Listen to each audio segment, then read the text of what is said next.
Tom Burrell is an advertising, marketing, and communications pioneer who founded one of the first black-owned and operated advertising firms in this country nearly 40 years ago. He is now chairman emeritus of Burrell Communications, which has finally given Mr. Burrell the time to write his first book. It's called Brainwashed, challenging the myth of black inferiority. That it is through marketing, primarily, that this brainwashing has taken hold. So for those persons watching who don't want to deal with that 400-year narrative about the brainwashing, let's make it more contemporary. Talk to me about how the media, about how marketing, about how advertising has led to this brainwashing. It is now on automatic.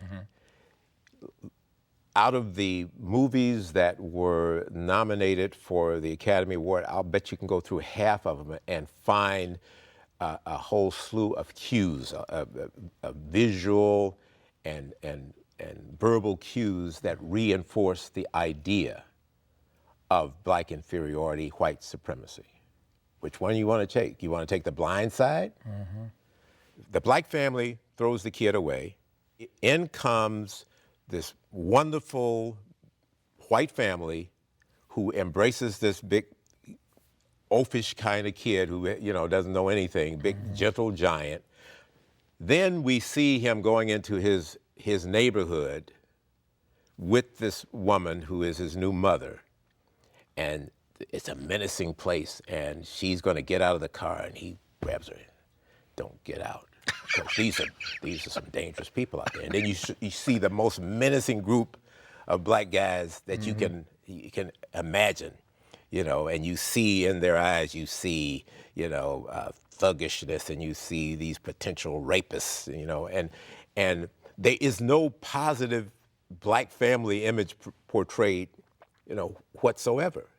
But you have this sharp contrast between good and bad and white and black. I'm not saying that white families haven't adopted black kids, but you know something? Black families have adopted black kids. And you have to ask yourself the question, would that be a movie?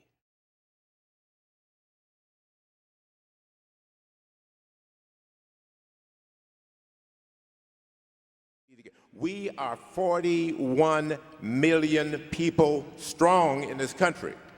41 million, that is a country. That is a country like Argentina, that is a country like Spain.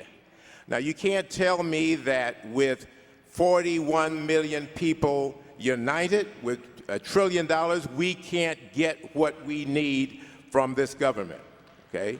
Now, to the question of being asked to be a part of the agenda, the black agenda, that we haven't been asked, we should not be waiting to be asked. We should not be waiting to be asked. We should be working on getting rid of the lack of love that we have for each other, getting rid of the lack of respect that we have for each other. It is not what white people think about us. It's not what white people do to us. It's what we think about ourselves and what we do to ourselves. That is the key, and that's what we have to deal with. What we have to understand is that we aren't talking about ancient history. We have slave narratives that were written in 1933, people who lived in slavery. So this whole idea that we're talking about ancient history, we're talking about a few generations ago.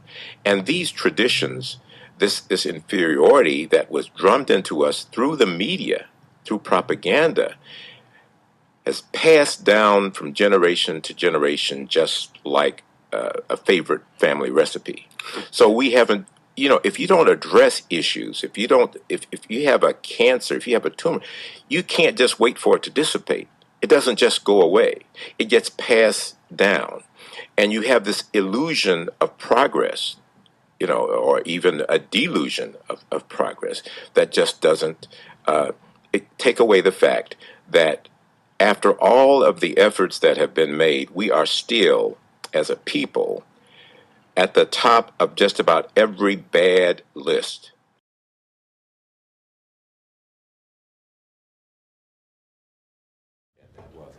Longtime ad executive Tom Burrell knows a thing or two about the power of images. He is the founder and former CEO of Burrell Communications Group and has worked for more than 40 years promoting positive and realistic images of blacks. And now, for the first time, he's an author. If you read the book, it becomes a guide, it becomes a dossier, it becomes a means by which you can say, look, did what I just do, does that move black people forward? Does it move us backwards? In his new book, Burrell attempts to debunk what he calls the core issue facing African Americans today, the idea that blacks are an inferior race. From the early posters, the old slave posters, the postcards, the newspapers, basically selling the idea of black inferiority. That's what got us there. And we need to utilize positive propaganda to get us out of that. You really need to get this book because he talks about how today all Americans, black and white, are deluged with what you call a tsunami of words and images. I like that, a tsunami of words and images that promote the myth of black inferiority. What do you mean by that, Tom? What I mean by that is that we were basically sold a bill of goods with false advertising going back to the beginning of this nation.